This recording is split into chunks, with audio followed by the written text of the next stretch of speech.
믿음대로 됩니다. 말하는 대로 됩니다. 기도하는 대로 됩니다.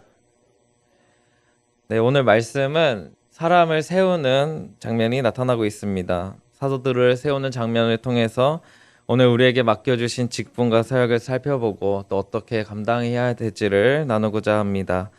예수님께서는 부활하시고 40일 동안 이제 사람들에게 몸을 보이신 후에 승천을 하십니다. 제자들과 예수님을 따르는 사람들은 예수님의 말씀을 기억하고 모여서 기도하기 시작합니다. 120명이나 되는 사람들이 마가 다락방에 모여서 하나님께서 약속하신 것, 보내주실 것을 기대하며 있었습니다. 그러던 중에 베드로가 이렇게 이야기를 하는데요. 16절과 17절을 함께 읽겠습니다. 시작.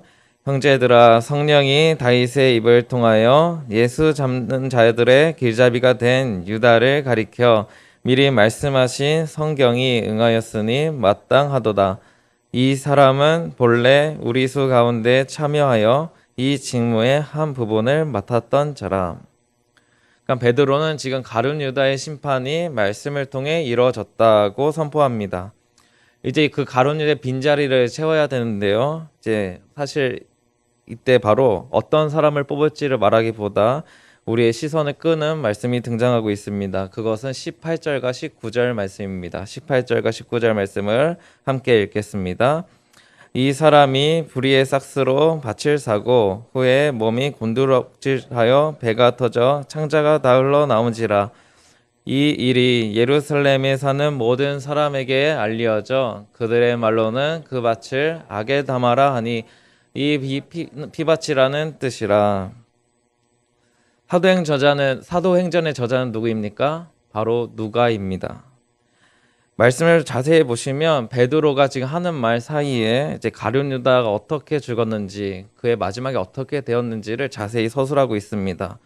그러니까 사실 이 18절과 19절 말씀이 없어도 아주 자연스럽게 베드로의 말이 이어지는 것을 볼 수 있는데요. 그렇기 때문에 이 부분이 조금 뜬금없게 등장하는 것처럼 느껴지기도 합니다. 하지만 저는 여기서 일종의 누가가 효과를 주려고 하는 그 의도를 살펴볼 수 있었습니다. 베드로의 나타날 선포를 더욱 돋보이게 하기 위해서입니다. 가룟 유다가 어떻게 생을 마감했는지를 보여준 다음에 그 다음 이제 베드로가 어떤 말을 할지 독자들로 하여금 귀를 기울이게 만드는 것입니다. 그래서 구약 성경의 예언이 가룟 유다에게 어떻게 성취되었는지를 보여주는 것인데요. 가룟 유다의 마지막을 어떻게 알고 계셨습니까? 마태복음을 보시면 목을 매달아 자살한 것으로 나와 있는데요. 또 오늘 본문을 보시면 배가 터져서 이제 창자가 흘러나온 것으로 기록하고 있습니다. 그럼 이렇게 이제 정리가 할 수 있는데요. 가룟 유다는 아마 목 매달고 죽었을 것이고 이후에 그 시간이 지나서 줄이 끊어져 바닥에 떨어지자 배가 터진 것입니다. 그러니까 그 오랜 시간만큼 그 누구도 가룟 유다의 시신을 수습해주지 않았던 아주 참담한 죽음이었던 것입니다. 그러니까 하나님의 심판이 얼마나 무서운지를 누가는 지금 아주 자세히 말하고 있는 것입니다. 그러면 왜 누가는 이러한 죽음을 맞이하게 되었을까요? 이에 베드로는 구약 성경의 예언이 성취되었음을 20절에서 말씀하고 있습니다. 20절을 함께 읽겠습니다. 시편에 기록하였으되 그의 거처를 황폐하게 하시며 거기 거하는 자가 없게 하소서 하였고 또 일렀으되 그의 직분을 타인이 취하게 하소서 하였도다. 이 말씀은 이제 시편 69편 25절과 시편 109편 8절의 말씀을 인용했습니다. 모두 다윗이 쓴 시인데요. 그러니까 성령님께서 다윗을 통해 하신 말씀이 가룟 유다에게 임하였다는 것입니다. 이뤄졌다는 것입니다. 결국 이 말씀이 의미하는 것은 주님이 떠난 자는 악인이고 그 악인의 마지막이 어떠한지를 보여주고 있는 것입니다. 거처가 황폐할 뿐만 아니라 거하는 사람도 없고 쓸쓸히 혼자서 죽어가는 아주 가룟 유다의 모습을 연상시켜 줍니다. 그리고 그뿐만 아니라 그가 가지고 있던 그 자리마저, 그 직무마저도 빼앗기게 됩니다. 가룟 유다의 사역은 결국 실패로 돌아갑니다. 왜 실패하고 말았습니까? 가룟 유다는 주님과 동행하는 사역이 아닌 자신의 생각대로 한 사역이었기 때문입니다. 그러니 예수님의 사역을 보면 볼수록 자신의 뜻과 맞지 않았던 것이고 결국 마지막 순간에 예수님을 배신하고 말았던 것입니다. 그 결과 무서운 심판으로 나타난 것입니다. 이제 사도들은 새로운 사람을 뽑으려고 합니다.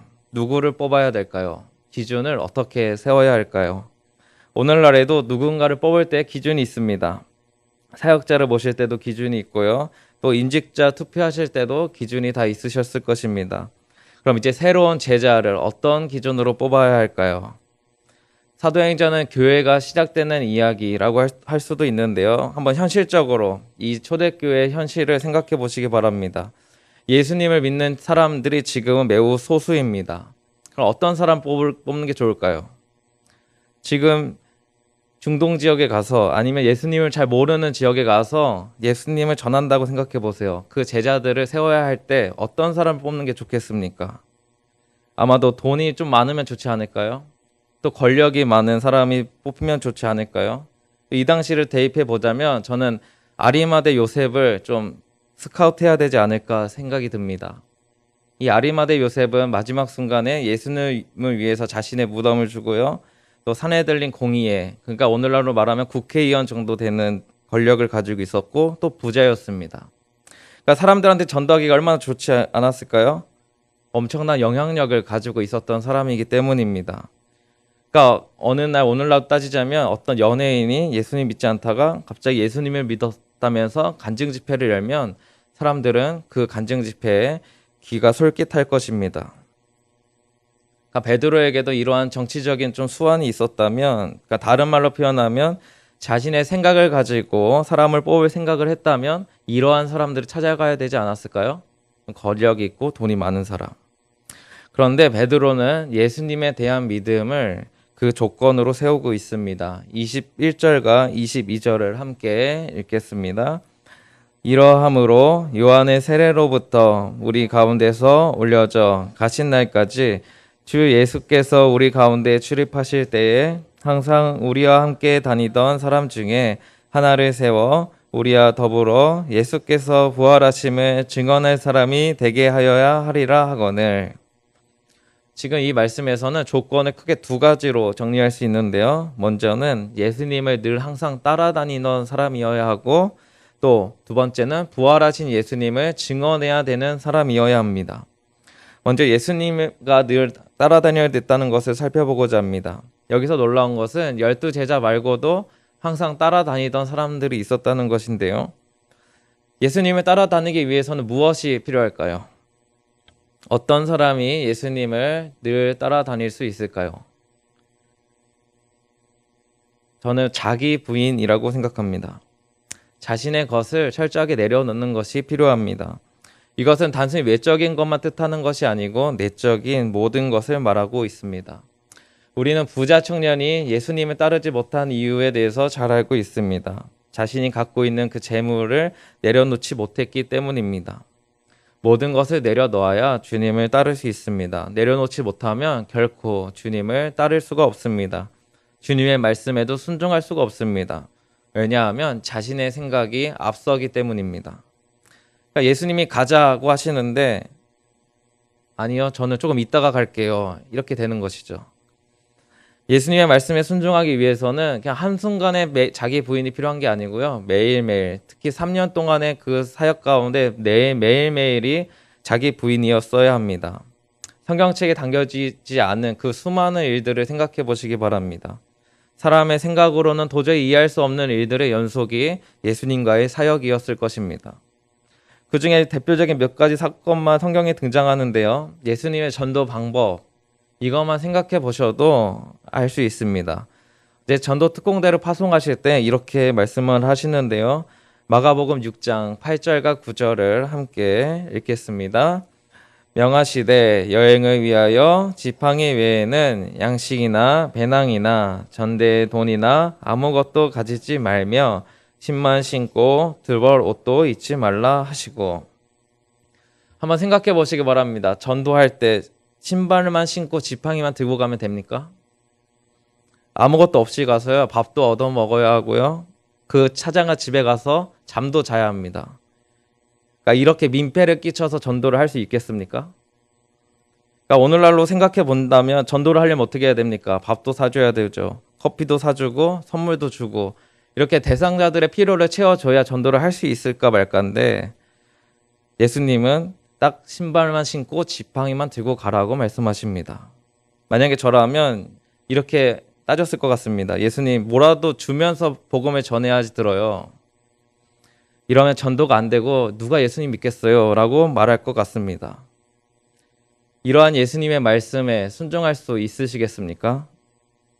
그러니까 이러한 일들이 한두 번이 아니었을 것입니다. 3년 내내 예수님의 말씀대로 살아가야 한다는 것, 예수님의 말씀들을 가지고 따라가야 한다는 건 철저한 자기 부인이 필요합니다. 그러니까 단순히 따라다닌 것이 아니라 이 3년 동안 철저한 자기 부인을 배웠던 것입니다. 그리고 그 밑바탕에는 예수님에 대한 믿음, 그 믿음이 있기에 자기 신을 부인할 수 있었던 것입니다. 이제 두 번째 기준은 예수님의 부활을 증언하는 사람이어야 합니다. 다른 말로 하면 예수님의 증인인데요. 이제 증인은 누구입니까? 직접 보고 들은 것을 말하는 사람이 증인입니다.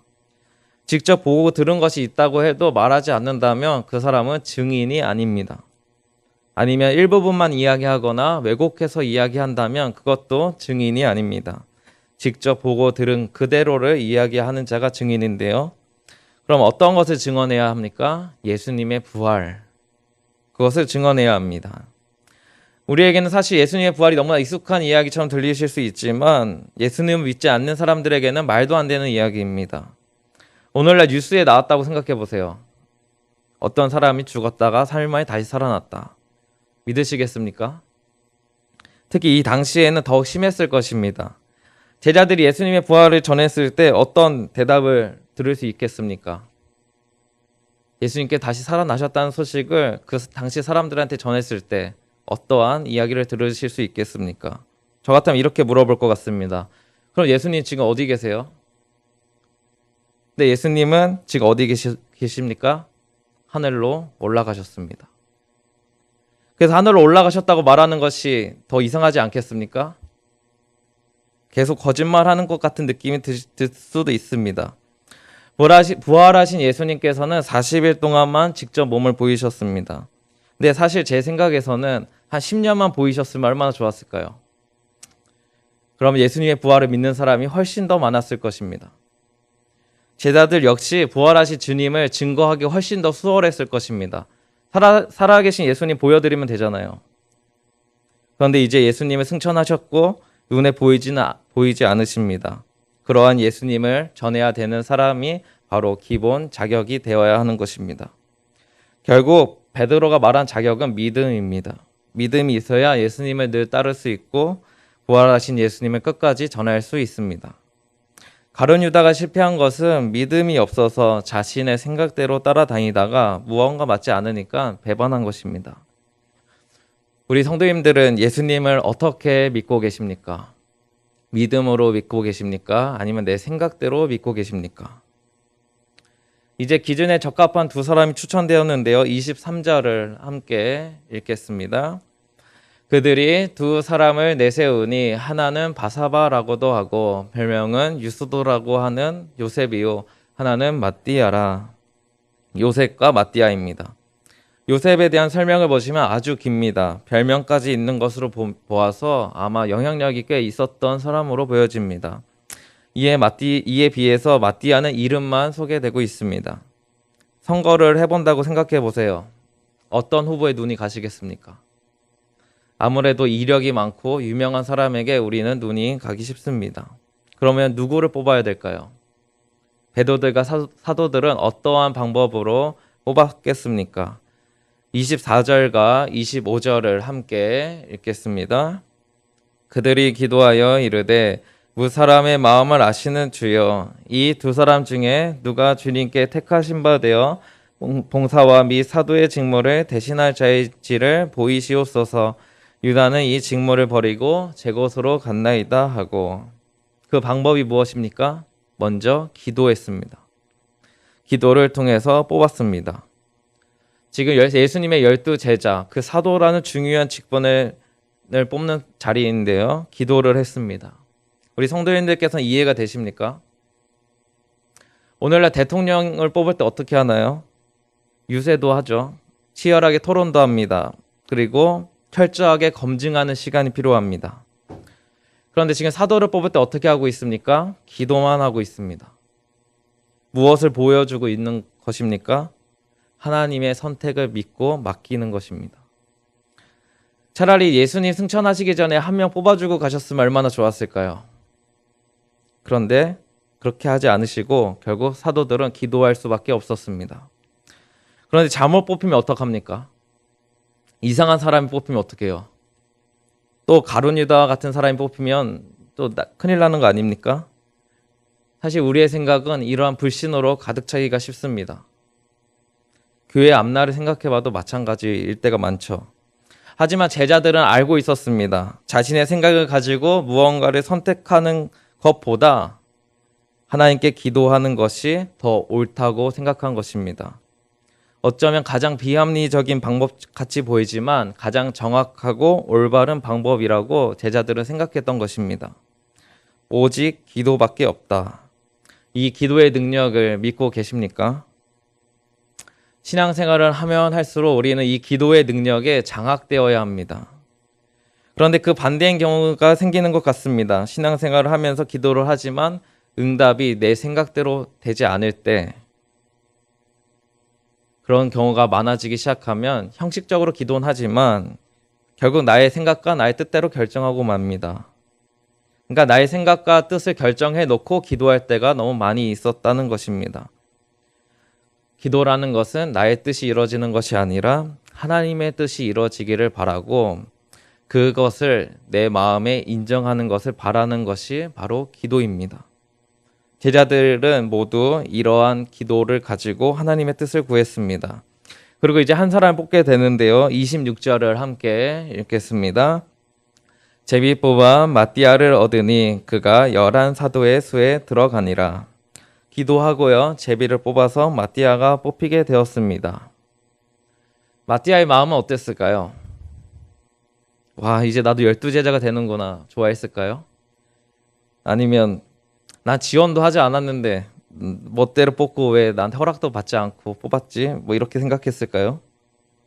아니면 그저 순종했을까요? 아마도 순종했을 것입니다. 마띠아를 향한 하나님의 뜻은 분명합니다. 왜냐하면 기도하고 뽑았기 때문입니다.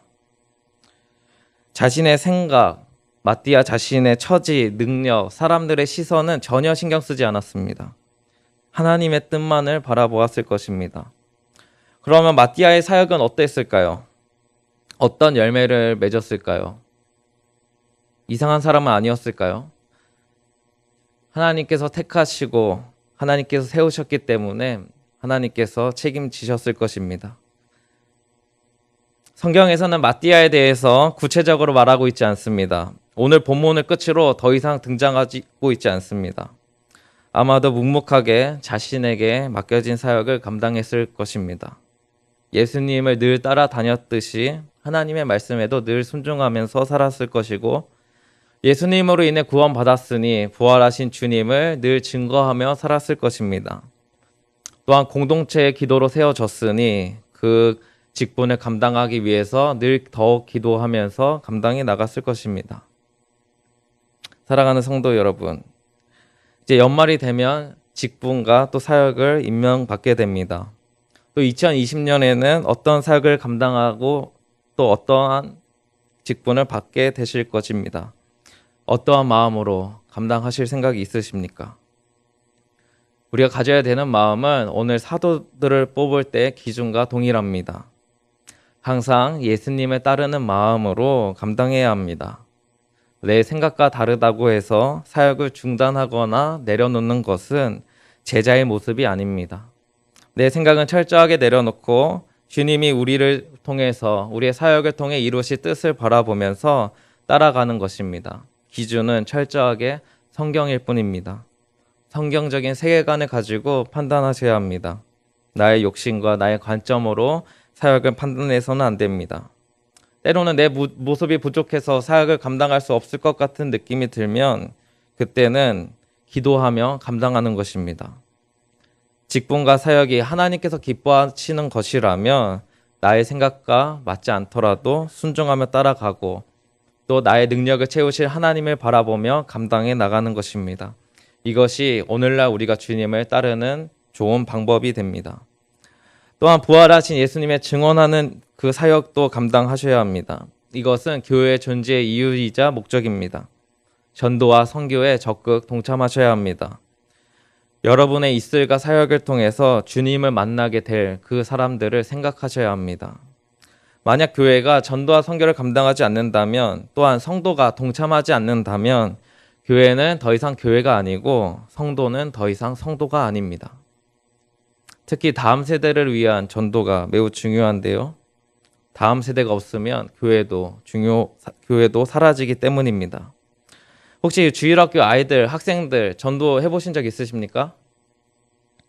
정말 어렵습니다. 그래서 가장 효과적인 방법은 우리 교회 다니는 아이들이 주변 친구들을 전도해 오는 것이 가장 효과적인 방법입니다. 그러려면 친구들을 데려오려면 먼저 그 아이들이 복음으로 세워져야 합니다. 그러려면 누가 필요하겠습니까? 무엇이 필요하겠습니까? 결국 선생님들이 필요합니다. 우리 다음 세대를 세우는 우리 주일학교 교사의 자리는 비우시면 절대로 안 됩니다. 교사의 자리가 비어지면 다음 세대도 비어집니다. 최전방에서 싸울 군인이 없으면 나라가 어떻게 됩니까? 다 무너집니다. 마찬가지로 선생님이 없으면 다음 세대도 없고 교회도 곧 무너지고 마는 것입니다. 다음 세대들은 무엇을 먹고 자랄까요? 선생님들의 사랑을 먹고 자랍니다. 선생님들의 사랑을 통해서 예수님의 사랑을 느끼기 때문입니다. 근데 사실 이제 교사라는 직분은 어떻습니까? 무겁게 다가오죠. 그런 이유들 참 많이 있습니다. 시간도 많이 내야 되고 마음도 많이 쏟아야 됩니다. 물질도 필요하고요. 또 공과도 가르쳐야 되니까 성경 말씀도 알아야 되고요. 또 열매가 쉽게 보이지 않습니다. 아이들이 쉽게 변하는 모습을 찾아보기가 어렵습니다. 그리고 세대 차이도 점점 느껴집니다. 하지만 우리 주일학교 학생들과 아이들에게는 누가 필요합니까? 선생님이 필요합니다. 어떤 선생님이 필요할까요? 그 아이들을 사랑해주고 기도해주는 선생님이 필요합니다. 교사의 빈자리가 많아지면 많아질수록 다음 세대의 빈자리 역시 많아질 뿐입니다.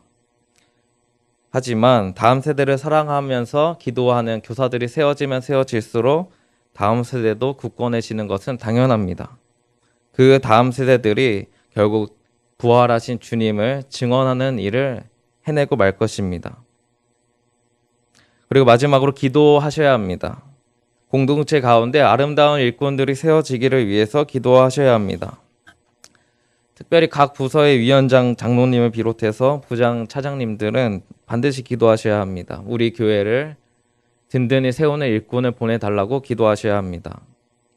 기도를 통해서 세워진 일꾼은 반드시 하나님께서 지혜와 능력으로 함께 하실 것입니다.